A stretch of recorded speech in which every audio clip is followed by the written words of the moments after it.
नमस्कार, स्वागत है आपका आज के इस बेहद खास विश्लेषण में। आज हम एक ऐसे विषय पर चर्चा करने जा रहे हैं जिसे अक्सर बहुत ही ऊपरी तौर पर देखा जाता है। जी हाँ, हम बात कर रहे हैं भगवान श्री कृष्ण की 16,108 रानियों के रहस्य की। इस चर्चा में हम देखेंगे कि कैसे इस विशाल संख्या के पीछे एक बहुत ही गहरा दार्शनिक और आध्यात्मिक अर्थ छिपा हुआ है। यह सिर्फ कोई पुरानी कहानी नहीं है, बल्कि आत्मा, प्रेम और करुणा का एक जबरदस्त मैसेज है। तो चलिए शुरू करते हैं।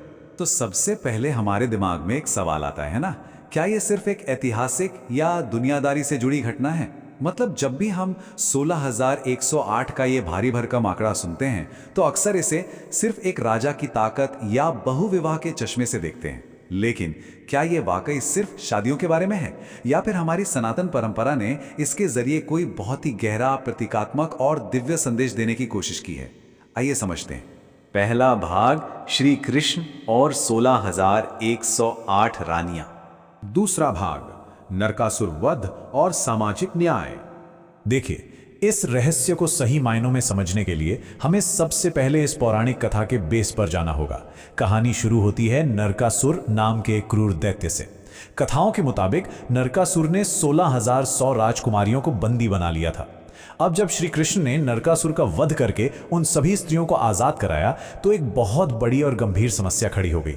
उस समय के समाज ने उन स्त्रियों को अपनाने से साफ इनकार कर दिया। क्यों? क्योंकि बंदी बनाई गई स्त्रियों को तब सम्मान की नजरों से नहीं देखा जाता था। इस भयानक सामाजिक बहिष्कार के चलते उन सभी राजकुमारियों ने श्री कृष्ण से प्रार्थना की कि वो उन्हें स्वीकार करें ताकि उनका सम्मान और जीवन दोनों बच सकें। और यहाँ पर श्री कृष्ण का जो कदम था ना, वो सच में ऐतिहासिक था। उन्होंने उन सभी को अपनी रानी का दर्जा देकर स्वीकार किया। जरा सोचिए, ऐसा करके उन्होंने उस समय के समाज को कितना कड़ा संदेश दिया। संदेश ये था कि उत्पीड़न के शिकार या अपमानित लोगों को हमेशा पूरा सम्मान और गरिमा मिलनी चाहिए, ना कि उन्हें समाज से निकाल देना चाहिए।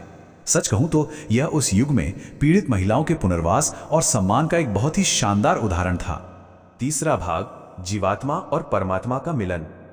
अब अगर हम इस सामाजिक न्याय वाली बात से थोड़ा और गहराई में जाएं, तो हमारे सामने दो बिल्कुल अलग नजरिए आते हैं। एक तरफ वो दुनियावी नजरिया है जो आम लोग देखते हैं कि भाई एक राजा है जिसकी हजारों पत्नियां हैं, लेकिन दूसरी तरफ वो आध्यात्मिक सच्चाई है जो सनातन दर्शन हमें समझाना चाहता है। वो है परम चेतना द्वारा असंख्य आत्माओं को अपने भीतर समा लेना। ये बात इस भौतिक दुनिया से बहुत बहुत ऊपर की है। अगर हम इसे आध्यात्मिक नजरिए से देखें तो सनातन दर्शन कहता है कि ब्रह्मांड का हर एक प्राणी, हर एक जीवात्मा असल में एक गोपी की तरह है और हर गोपी अपने परमात्मा से मिलने के लिए तड़प रही है। तो यहाँ जो ये 16,108 रानियां हैं ना, ये वास्तव में इस ब्रह्मांड की अनगिनत आत्माओं का ही एक प्रतीक है।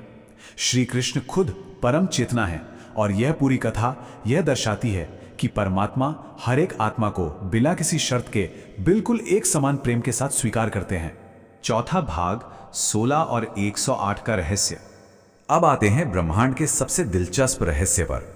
यह बात तो पक्की है कि 16,108 की यह संख्या कोई रैंडम नंबर नहीं है जिसे बस ऐसे ही चुन लिया गया हो। कई विद्वान मानते हैं कि यह एक बहुत ही सटीक, योगिक और आध्यात्मिक सिंबल है। इस रहस्य की तह तक जाने के लिए हमें सबसे पहले इस संख्या के पहले हिस्से यानी 16 को समझना होगा। योग और आध्यात्मिक परंपराओं में 16 के अंक की बहुत गहरी अहमियत है। ये नंबर मनुष्य की 16 कलाओं या कहें कि शक्तियों का प्रतीक माना जाता है। अब आप पूछेंगे कि ये 16 कलाएं क्या हैं? इनमें हमारा मन, हमारी बुद्धि, चित्त यानी चेतना, अहंकार और शरीर की दूसरी कई महत्वपूर्ण शक्तियां शामिल हैं। तो कुल मिलाकर ये 16 का अंक हमारे मानव अस्तित्व की पूर्णता को दिखाता है। तो यहां सबसे मजेदार बात यह है कि मानव अस्तित्व का प्रतीक ये 16 का अंक गणित और आध्यात्म के जरिए एक और बेहद पवित्र संख्या के साथ कैसे जुड़ता है, और वो संख्या है 108। हम सभी जानते हैं कि हिंदू धर्म में 108 की संख्या कितनी पवित्र है ना?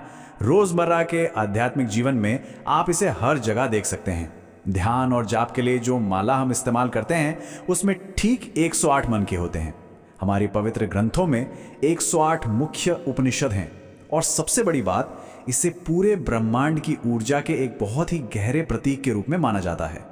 अब जरा सोचिए, जब हम इन दोनों अंकों को एक साथ रखते हैं तो 16,108 की ये संख्या कितनी खूबसूरती से ये समझाती है कि जब ये संपूर्ण चेतना यानी 16 कलाएं और ये ब्रह्मांडीय ऊर्जा यानी 108 एक हो जाती हैं, तो सारी की सारी आत्माएं अंततः बिना किसी रुकावट के सीधे परमात्मा में ही समा जाती हैं। दोस्तों, ये कोई नंबर गेम नहीं है, ये अद्वैत का सीधा सीधा सिद्धांत है। 5वां भाग, दिव्य प्रेम और सार्वभौमिक करुणा। संख्याओं और कथाओं का ये पूरा ताना बाना हमें इस चर्चा के मुख्य संदेश तक ले आता है, और वो है दिव्य प्रेम और करुणा, जिसकी सच में कोई सीमा नहीं है। इस परम सत्य को और पक्का करने के लिए हम सीधे भगवद गीता की ओर देख सकते हैं।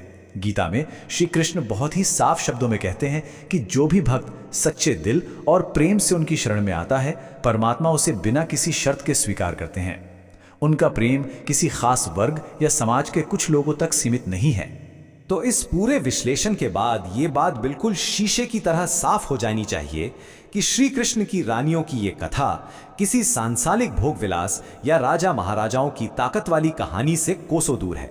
इसके बजाय ये आत्माओं के उद्धार, उनकी पवित्रता की रक्षा और आध्यात्मिक मुक्ति की एक बहुत ही भव्य कथा है, जिसे बस रूपकों के जरिए समझाया गया है। यहां से जो सबसे बड़ी सीख हमें मिलती है, जो इस पूरी कथा का असली निचोड़ है, वो ये है कि श्री कृष्ण का प्रेम कभी भी लिमिटेड या भेदभाव करने वाला नहीं था। वह पूरी तरह से यूनिवर्सल था। ईश्वर हर उस आत्मा को अपनी शरण में अपना लेते हैं जिसे ये दुनिया ठुकराने या नीचा दिखाने की कोशिश करती है। ये अनकंडीशनल लव यानी बिना किसी शर्त वाले प्रेम का सबसे बड़ा उदाहरण है। अब जैसे जैसे हम अपने इस विश्लेषण के अंत तक पहुंच रहे हैं, इस भेदभाव रहित प्रेम के बारे में सोचना बहुत जरूरी है। जरा अपने आसपास देखिए और सोचिए, आज के इस मॉडर्न समाज में ऐसा कौन है जिसे लोग हाशिए पर धकेल देते हैं, जिसे अपनाने से दुनिया कतराती है, लेकिन परमात्मा उसे अपने असीम और सार्वभौमिक प्रेम से पूरी तरह से अपना लेंगे। ज्ञान और करुणा के इसी गहरे विचार के साथ हम आज का ये विश्लेषण यहीं समाप्त करते हैं। हमारे साथ इस सफर में जुड़ने के लिए आपका बहुत बहुत धन्यवाद।